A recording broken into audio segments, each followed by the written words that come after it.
Leçon numéro 2. Les lettres suivantes de l'alphabet, de la 6e à la 10e. Nous reprenons toujours la même méthode que ce qu'on avait vu dans la première leçon, c'est-à-dire qu'on essaye d'assimiler les lettres par rapport à des lettres d'un alphabet étranger qu'on connaît.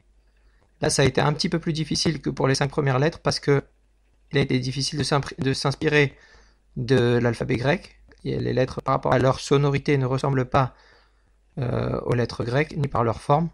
Donc je me suis inspiré un petit peu plus de l'alphabet arabe et même de l'alphabet français. Et parfois, j'ai même pas trouvé de correspondance. Donc on va commencer tout de suite avec la première lettre. Donc on suit toujours la colonne qui est encadrée.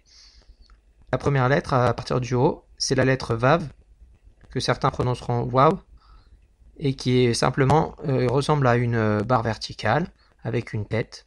Donc quand on l'écrit en cursive, c'est simplement une barre verticale, et c'est exactement la même que la lettre Waw en arabe. Donc voilà, c'est pour ça que j'ai mis la lettre Waw en arabe dans la colonne de gauche.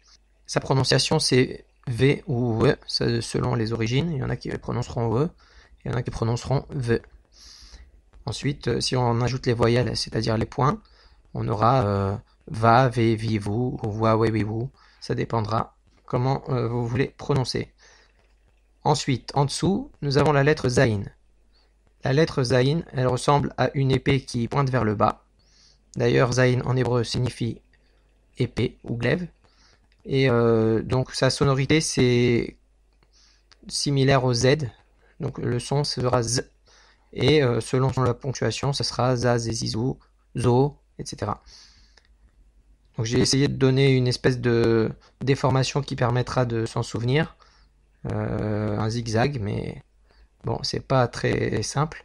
Par rapport à la forme cursive, on aura peut-être plus de facilité à trouver des correspondances. Mais on n'en est pas encore là. Passons à la lettre suivante, la lettre Het. Donc c'est une lettre qui est difficile à prononcer pour ceux qui parlent que le français, parce que c'est un son qui n'existe pas. Donc ça vient du fond de la gorge, et il faut appuyer un peu au fond de la gorge pour exprimer ce son, qui ressemble un peu à un dégoût, comme si on allait plus ou moins régurgiter. Il faut un peu pousser au fond, donc ça fait ha, het. C'est une lettre qui ressemble à une porte, on va dire une porte. Il y a deux poteaux et le toit. Voilà, donc c'est un het. Et sa sonorité est très semblable au ha arabe que j'ai représenté à gauche. Donc si on veut s'en souvenir, ça peut ressembler à un H sans les barres du haut. Ça veut dire qu'on va simplement faire remonter la barre centrale tout en haut et ça devient un het. Voilà, passons à la lettre suivante qui est la lettre tête. La lettre tête, c'est le son T. Donc sa forme, comment s'en souvenir? On a une barre à gauche et ensuite on a une espèce de boucle qui tourne et qui rejoint plus ou moins la barre. C'est exactement la même lettre que la lettre Ta en arabe. Et sa sonorité c'est un T mais appuyé. Ça veut dire qu'on va avec la langue pousser le T jusqu'à en haut du palais. Voilà. Donc ça fera Ta, ta, titou, etc. Bon, si vous voulez pas, c'est difficile pour vous, vous prononcez juste comme un T simple et puis tout le monde vous comprendra, il n'y a pas de souci. Ensuite, la lettre Yud. La lettre Yud, c'est la plus petite lettre de l'alphabet. C'est simplement, elle ressemble à une virgule, voilà. Mais elle est placée un peu plus haute que les autres lorsque elle est alignée avec les autres lettres dans un mot. Elle se trouve placée en l'air, en suspension. Donc elle ressemble à la lettre Iota et c'est le même nom que la lettre Iota grecque. Iota, Yud, Yut, Iota. Voilà, donc il faudra s'en souvenir, c'est pas très compliqué. La prononciation, c'est comme un I. Donc c'est un petit peu une exception par rapport aux autres lettres qui ont plus des sons de consonnes. Là, c'est plus une voyelle. Donc moi, j'ai mis un Y à droite pour signifier que c'était comme comme une consonne. Mais c'est le même son qu'un I, donc ça fera ya, ye, yi, you, yo, etc. Alors, par rapport aux ponctuations, les points, on va en découvrir deux nouveaux qu'on n'avait pas vu dans la première leçon. C'est le O sous deux formes.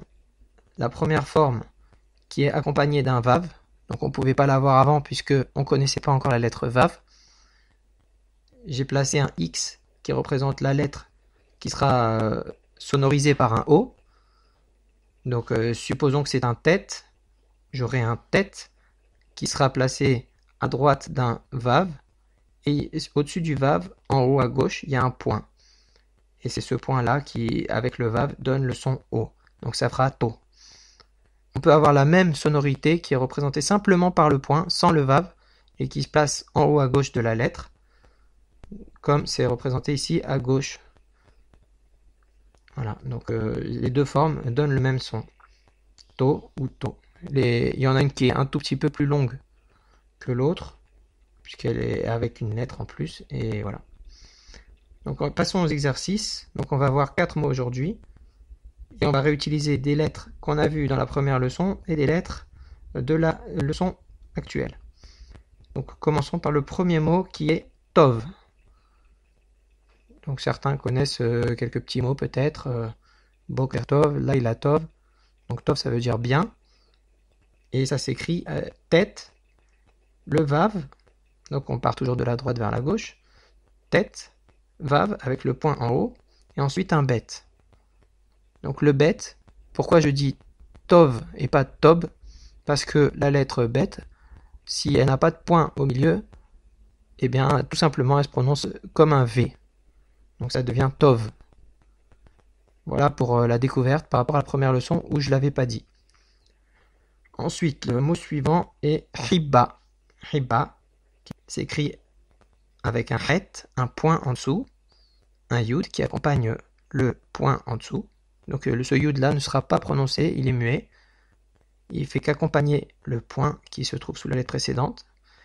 Ensuite on a un bet et un T en dessous du bet qui se prononce A, donc ça fera Ba, Hiba. Et le He final qui n'est aussi pas prononcé mais qui sert à compléter le mot.